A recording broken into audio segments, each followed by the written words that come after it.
Well, I am so grateful. I just have to take a moment. Some of you I know, some of you are new. Sue, hi Sue. Adam, what's your name in the back? Yeah. So, so I'm seeing faces, and I know that I'd like to say I'm seeing faces in that Zoom room. Carol Delbon specifically. Hi, Carol. Only because she said she was planning and wanted to be here and then couldn't, and she said, "Well, if you could say hi to me," so there I did. I remembered. So yes, Center for Spiritual Living, Tahoe-Truckee. When I landed here, I thought I died and went to heaven, but I was living in heaven because the people are angels. And of course, we had that property that was overlooking the lake and all that. And this is just as wonderful because Sue Pipo just revamped the whole thing, and yay for Sue. So it is so sweet to be back here. I'm on vacation, and Mark Twain has this statement, I'm working on vacation if you want it. But Mark Twain says, the secret of success is to make your vocation your vacation, which is pretty much what I do. And because I love so much, and so I want to thank Pam, Reverend Pam, for giving me this opportunity to come back and be with my Tahoe family. Because I do have, you're my family, you're my Tahoe tribe. And it was boot camp, but it was also a honeymoon. I looked at it as the honeymoon boot camp because I got trained, and I thank y'all for having me here to give me the training so I can be where I am today. And so let's get started with today's talk. And so it is embracing self-care. That is the overall theme. And for today specifically, it's the evolution of self-care. So, how many believe that self care is important? Everybody's hand is going to go up. And you all have some self care practices, right? I would imagine so. So, how many of you know how self care came to be? When it actually started, that term even came into being? Anyone? Oh, goody. So, I am going to share with you the history, and I'd like to say, is it okay for me to share the history and evolution? And you're going to say yes, because I'm doing it anyway. So I'm going to share with you that the self-care word actually came into being in the 1950s, and it was um, the ideology of self-care originated in the 50s in the medical community. It was the rise of patient or person centered care, and they put this emphasis on what can you do to assist yourself in being healthy. The medical profession actually was like, instead of us trying to take care of you, what you can do to take care of yourself. So that's when it there started. That term even came into being. And so it was actually integrated into the medical ethics teaching. Who knew that there was medical ethics? Right? And it was first used in the mental hospitals for institutionalized patients and encouraging these patients to have self care, like exercising and grooming, to help them eat well and such things, to help them help themselves and build their self worth. Then 1960s came along. This was news to me. Y'all heard of the Black Panther, right? The Black Panther group, actually, party, was what took the self care and elevated it because they said that they were known for promoting social justice and change. The Black Panther Party used the radical idea of self care to fight against systemic racism. They understood the important role that self care played for the rights of women, black people, and marginalized communities at large. And for the Black Panthers to keep their momentum, they said we have to take care of ourselves. That just blew my mind. I had no idea. So They encouraged acts of self care so that they could continue to stay energized and not burn out and to fight for justice. They started programs and groups because there also wasn't any programs or groups for the medical care really for the black community. I mean, this is the civil rights time, right? So it was community based. Self care was actually community based and value driven. And practicing self care, again, was the only way that lasting social justice could actually happen against the police brutality and the systemic racism. Moving into the 1970s, the Black Panther movement continued to elevate this self care, and they actually released a 10-point program for the health and well being of the black community. They said, we want completely free health care for all the black and oppressed people. Health facilities that not only treat our illnesses, which most of these illnesses came up upon them because of the oppression, but would also develop preventative medical programs to guarantee their future survival. So, who knew that? Who did anyone here know? I mean, seriously. So, it was it was that self-care to avoid burnout. 1980s, carrying these ideas forward, the black lesbian woman who's heard of Audre Lorde, prominent activist in the 80s, also said, caring for myself is not self indulgence, it's self preservation and is an act of political warfare. Did you know that self care was an act of political warfare? But you know what? I can see if you are fighting a fight against systemic anything, so how are you going to keep that energy up? So then you go into the 2000s. Now, the decade of actually the 90s was a time of economic boom and political peace, not a time of revolution. However, it was after the events of 9/11 that self care again got elevated because of the trauma that people were having. And it became the attack sparked a new movement of trauma therapy for veterans, victims, and first responders.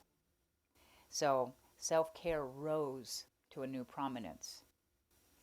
Here we go into into the 2010s. For anybody, I hope this doesn't offend you, but this is what was written.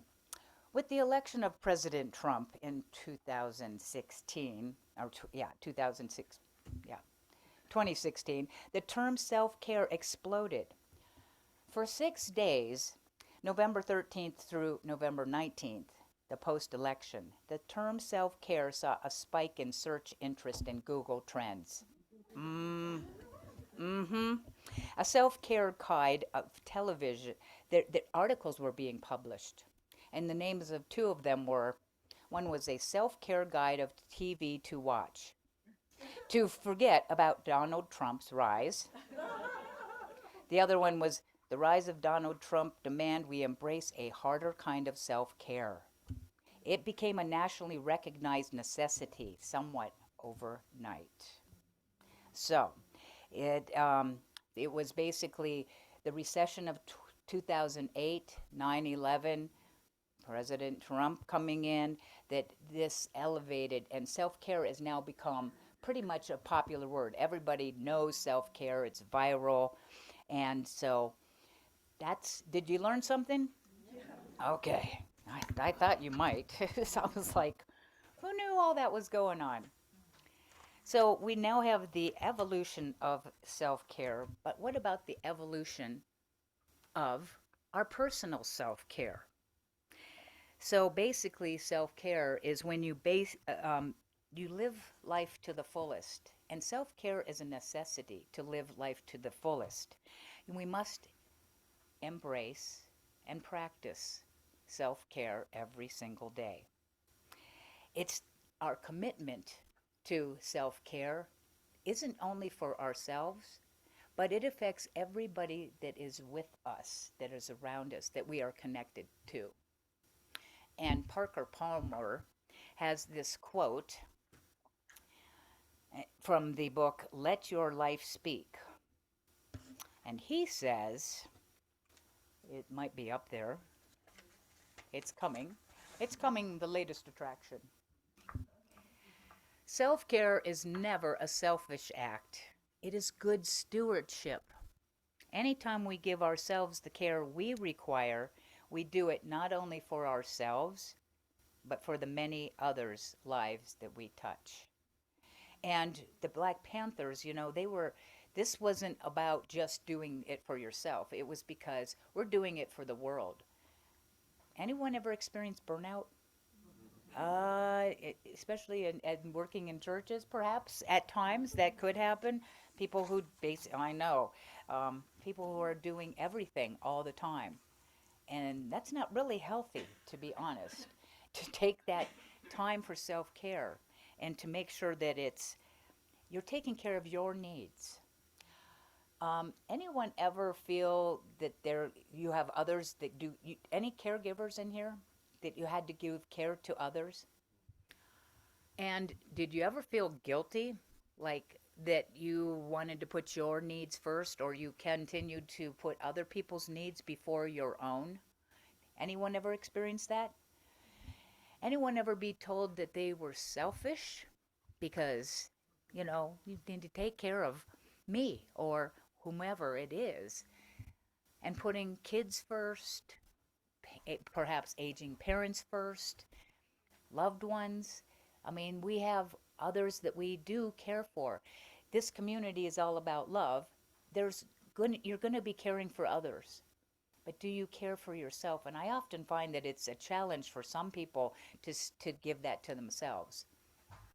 I was once been told I was selfish.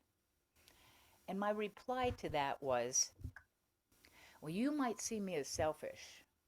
I see myself as being healthy. I call it being healthy. Because if I don't take care of myself, as you all know, you've all been on airplanes, who gets the mass oxygen mask first? We do. We can't say, oh, well, you take it first. No, that doesn't work. We have to. It's a must to take care of ourselves. So, being healthy. Cheryl Richardson, this is a book that I would totally recommend. And The Art of Extreme Self-Care. And tagline is Transform Your Life One Month at a Time. This is a great book. She basically has practices, talks about things, and you do 1 month of a specific idea in self-care. Anybody ever have a hard time saying no? There is a chapter on that.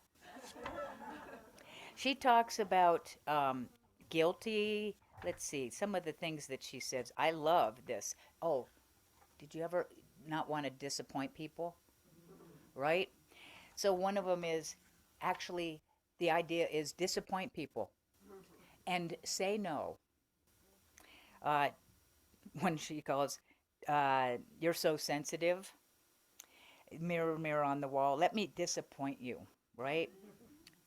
Anyone have a hard time letting somebody else do something because they know that they could do it better? Oh, no, no, no, no, here, right? Take Your Hands Off the Wheel is the name of that chapter. So there's a lot in here, and part of what goes on for a lot of us is we don't want to say no, right? We want to be helpful. We have a heart that wants to help and care for others. So to say no, to disappoint someone, not knowing how to do that, oh, and we all want to be liked, but nobody here has that. So just sometimes we don't want to have conflict. Anybody like to avoid conflict and just go for the peace? So we don't speak our truth. That I personally need to have some time to myself. I'm so sorry, but I'm going to. But it's the healthiest thing we can do for ourselves. So knowing that self-care is healthy. It's healthy for you and it's healthy for those that you love. It's healthy for all beings. So be selfish. Take care of you. It's okay. In fact, it's not just good, okay, it's good to take care of you and make yourself and your self care a priority. So let's name some self care practices that you engage in. So this is your time to call out. I'll try to hear the people on Zoom. I'll do my best. But so tell me things that you do in the self care practices. Nap. I yeah, I listed that one. What else? I've learned to say, based on my initial reaction, I'd say no, and I'd rather say no now than say yes and regret it later. Okay, and I'm going to repeat that so that the people on Zoom do get to hear it. I've learned that in my boot camp, or not really, but since COVID. So saying no instead of saying yes and regretting it later is an act of self care, Yes. and that you pay attention to that at the get go. Okay, only two self care practices. Go. Working out, exercising, yes. Yeah, I get up every morning and don't let the old man in. I hear that. I need to be doing more self care in the exercise and getting to Planet Fitness. Yes.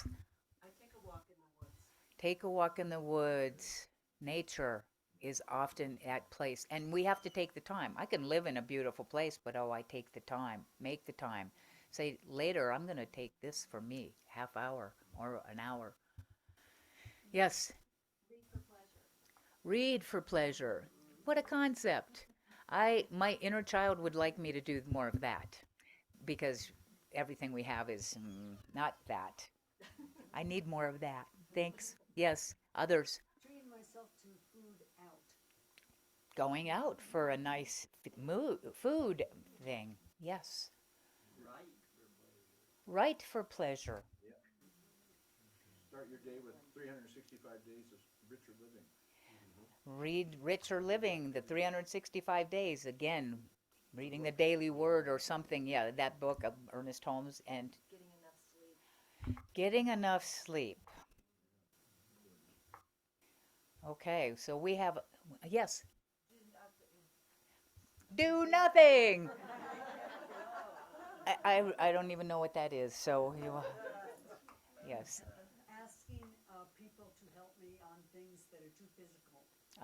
Asking for help, things that are too physical, asking for help in any way, fashion, fashion. Because hey, I don't know about you, but I was raised with, you know, you can do it. You can do it yourself. And I'd call Adam and go, Adam, help me with this tech stuff because I can't do it. So we have a lot of self care practices. Now, most of these are practices that are um, physical practices that we do with our body, taking a nap and making sure that the body temple is cared for by exercising, eating, and such things, taking walks in nature, writing. It's all kind of that physical. So, self care, where does self care actually begin? Your mind. Thank you. It begins in your mind. Self care always begins in our minds. Basically, there is no self care without the mind. The way you perceive yourself and behave starts in your mind. And the key is how you perceive yourself. And the truth is that the foundation of self care rests upon self love and self acceptance. Okay? So, how many believe that you love yourselves? Okay, great. Now, you don't have to raise your hand for the next one, but when you really screw up royally, do you still love yourself? Yes. Okay, great. How many of you have an inner critic? You know, the one that wants to jump on you whenever it gets an opportunity to slip in there. How many of you had parents that said negative things to you? Yeah, right? So the one I remember from my dad was when I'd screw up and do things and get busted and caught doing things that I wasn't supposed to do was, what's wrong with you? What's wrong with you? And here's the thing. Dad was no longer in my life, but I internalized that. And so that statement, some of the statements our parents made to us, we're carrying around. We have internalized those in our subconscious. What's wrong with you? And when I finally got a clue as to that's actually Dad's voice, but it's now living in me, I would tell that voice when I recognize it, go back to Ohio. Go back to Ohio. You don't have residence in here.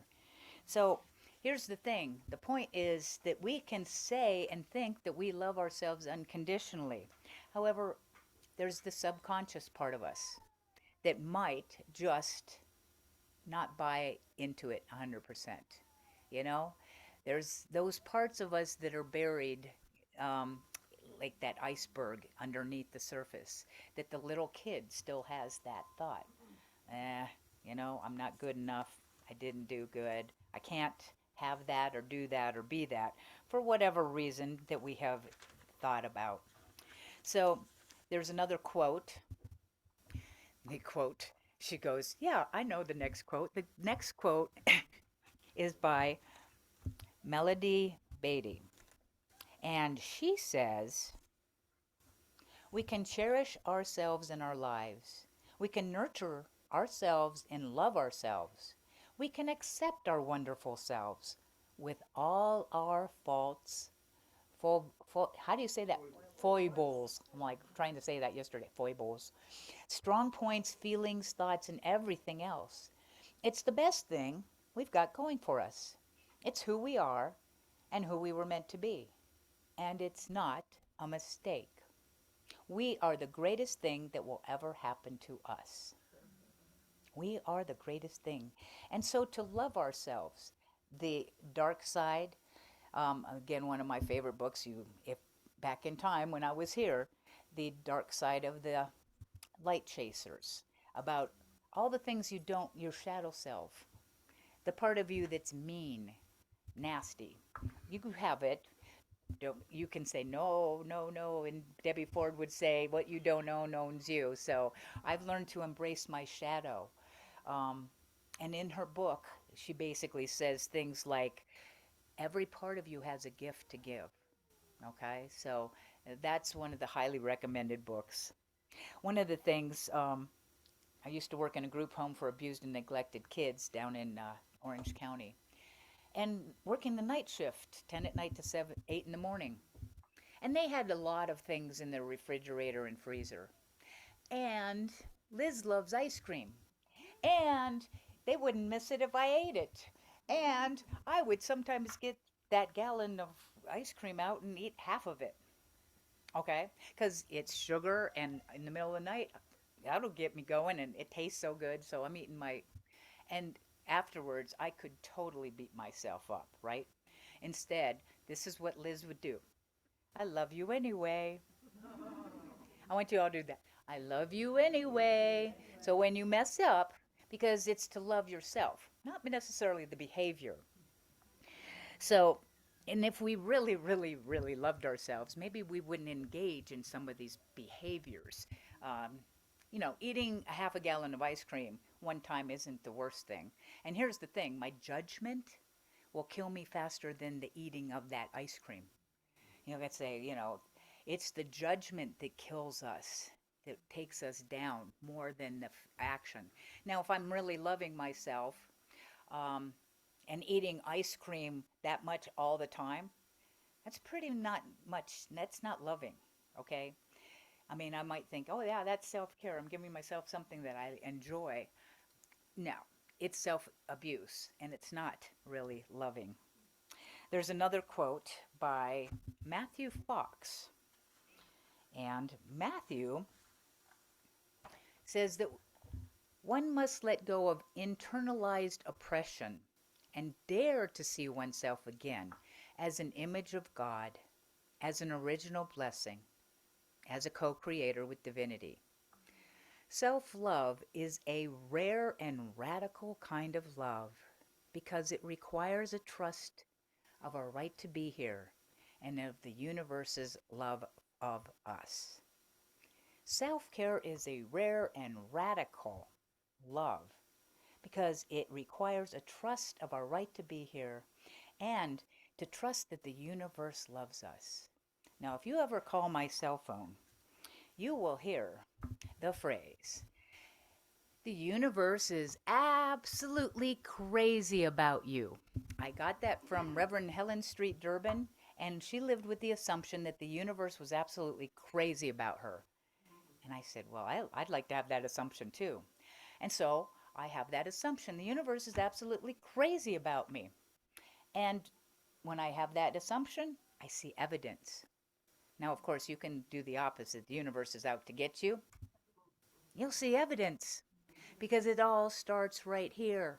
We get to tell that universe what we are believing because it's going to be whatever it is that we believe is going to be our experience. Back in college, I also felt like God was a million miles away.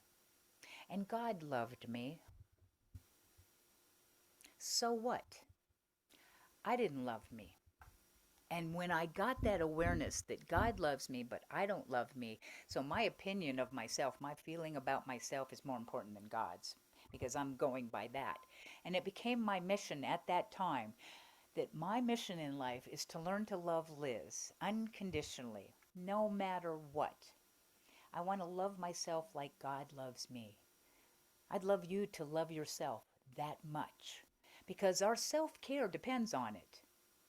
Now, I've been talking about the evolution, and I've been talking a lot about the mind because everything starts where? Right here. So, your self care depends on that self love and what we're talking and saying to ourselves and that self talk. Because I know you're all talking to yourself all the time. And what are you saying? It's paying attention to that. So, the evolution of your personal self care starts in the mind. And T. Harv Eker has this statement. TFAR is the acronym. Thoughts lead to feelings, lead to actions, lead to results. Thoughts lead to the feelings, lead to the actions, lead to the results. Say that with me. And you can use your hands. Thoughts lead to feelings, lead to actions, lead to the results. So, anybody ever tried to lose weight? A couple of you. So here's the thing.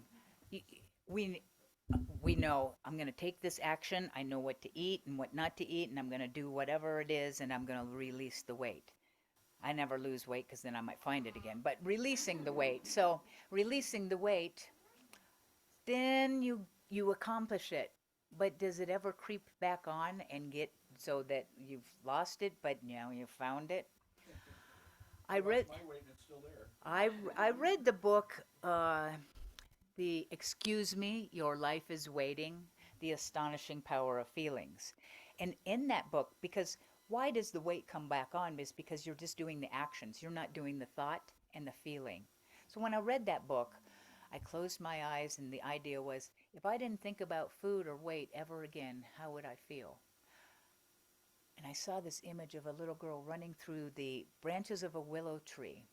She was free. So I did that on a regular, twice a day. I just went into that feeling. Well, because I was doing the thoughts and the feelings, my actions followed and the results followed, and I didn't rebound with the weight. So, thoughts lead to feelings, lead to actions, lead to results. Okay, so everything being in their mind. And there's no self care without action. Okay, you can think about self care all you want. How's that working for you, right? You just can't do it in that way. And in science of mind, the saying is treat and, well, what is treating? That's using our mind to think about the divine and that we are actually expressions of divine love. And that we are here to remember that we are the divine in expression all the time, no matter what our behavior is. Sometimes I'm in a low vibration. Well, the caterpillar is the divine as well as the butterfly. And sometimes I have my caterpillar moments. And sometimes I'm in my butterfly moments. but I am the divine in the caterpillar form or the butterfly. So, would you like to know some practicality since we've been talking self care? Well, I'm an acronym queen because that helps me remember, and maybe it'll help you remember. So, the acronym is the word care, CARE. So, the first thing is we're going to look at those little sneaky thoughts that come in that aren't very loving, that your inner critic might want to sneak in there. And when you have that little thought come in, the idea is that you want to catch it in the moment. And you can say, cancel, cancel. Now, Ernest Holmes has a quote. Got to have some Ernie, right? And Ernest talks about our mind. He says, we must come to believe that at the center of our lives there is a wholeness, and we should think of the mind as the door through which it enters. Therefore, we should be very careful to guard what comes into the mind from the opinions of others and to regulate what comes into it from any source. Now, a shorter version of that is Emerson, one of my favorite quotes. He says, stand guard at the portal of your mind. Say that with me. Stand guard at the portal of my mind. So, that whole thing is about C. The C stands for cancel, cancel, or go back to Ohio. Whatever it takes, stop. I'm going to, but cancel, cancel. So the C is that cancel that thought before it takes hold. Because I don't know about you, but there's another acronym, ANTS, automatic negative thoughts. You have one negative thought in like an ant. They follow each other, and then there'll be another one, and then you got a spiral. Don't go there. So now we're cancel, cancel. Now the A, we want to affirm, and affirmations is big in New Thought. And what are we affirming? I like short affirmations. I'll give you a few. And actually, Colleen, the God is here. I just love that, by the way. And I just have to stop for a second. Thank God for you. And can we just give Colleen some love? Because she walks in the door. Nancy's like, we don't have a musician. And she was getting a little, I'm like, well, we'll sing Row, Row, Row Your Boat. I don't know. Well, thank God you came in so we didn't have to sing. What a gift you are. Okay, back to the script of something. So the A, to affirm. You can say things like, God loves me. My pet loves me. I love me. If you're struggling with that, you start with something else. Because I just said, I love me. And part of me is going, no, you don't.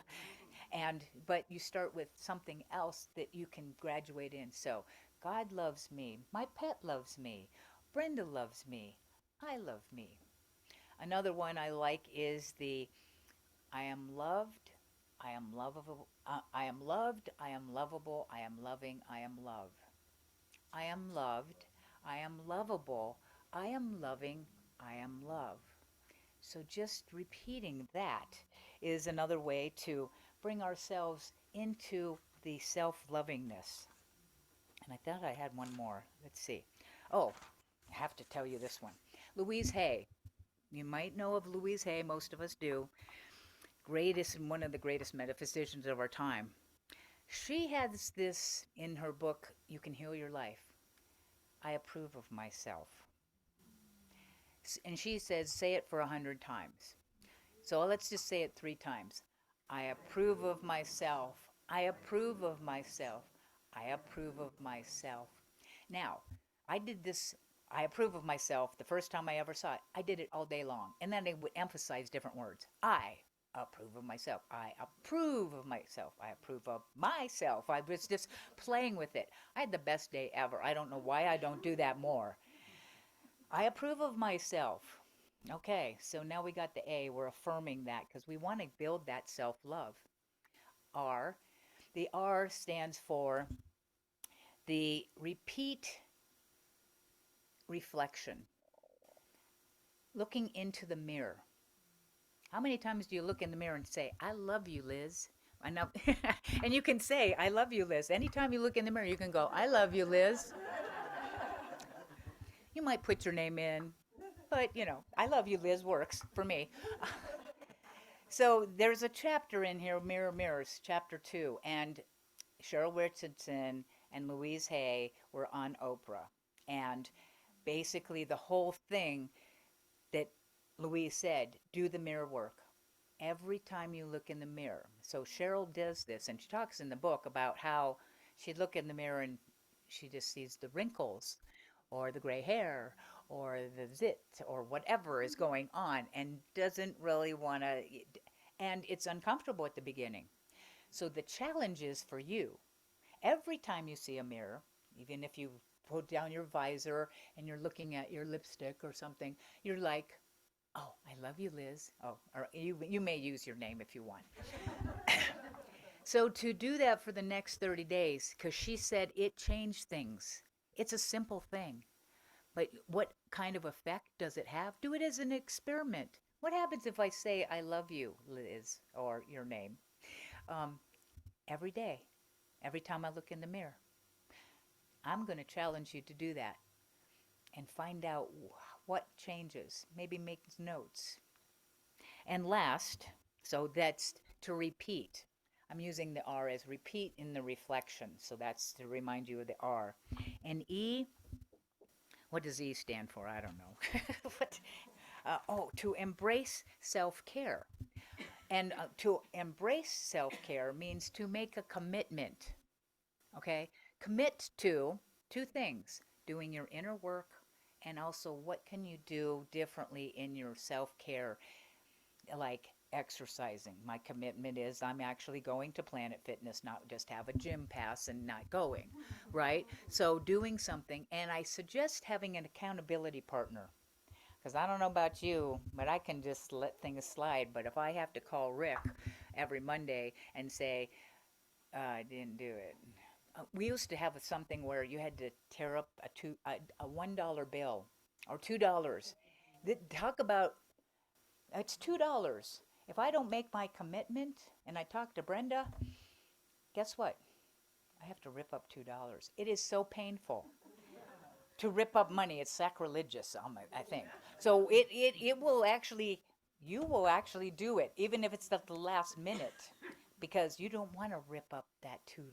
It's only $2, but it's still your faces are like telling me, I can't rip up money. Well, no, not in the poor box. Nope, because that's easy.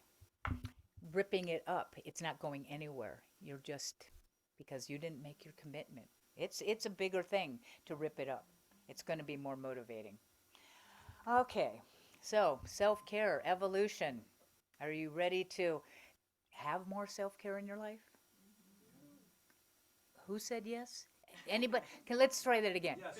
Anybody ready to have more self-care in their life? Yes. And what does it depend on? Love. What is it again? Self-love. Thank you. Okay, just making sure a couple of the points got made. And now we're going to pray. We're going to pray because the hook's coming out. Ministers, I don't know. So, so let's just take a moment to be still and notice our breath.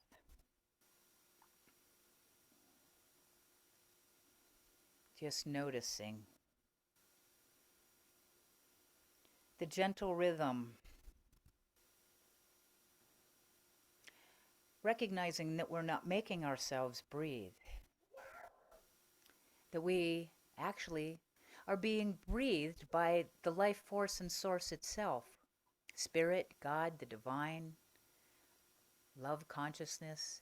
There is a life force and source that is everywhere present. It is surrounding us. It is breathing us. We are energy centers of love, here to remember who we are, that we are the divine in expression, and that loving ourselves is the way to love God. We are open to and ready to, and we are beginning to love ourselves unconditionally. and letting that be our consciousness, we allow ourselves to feel the love, feel completely loved,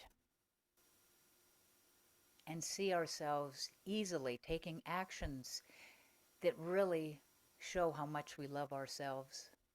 Knowing that as we love ourselves, we are loving every person in this room and in our communities and in our lives. Because we are in truth one. Everything that I do, everything that you do, everything that we do for ourselves as self-love is rippling out. And our world, as Nancy said, needs more love. And it begins with us. And so I give thanks for this opportunity to know the truth for ourselves, that we are engaging in that self-love and self-care in greater ways, starting today and in all the days to come. And so we let this word go, knowing that it is already fulfilling itself because it is believed, it is achieved. That is the law. And we let it go because it is so. And together in agreement, love, and joy, we say together, and so it is. And so it is.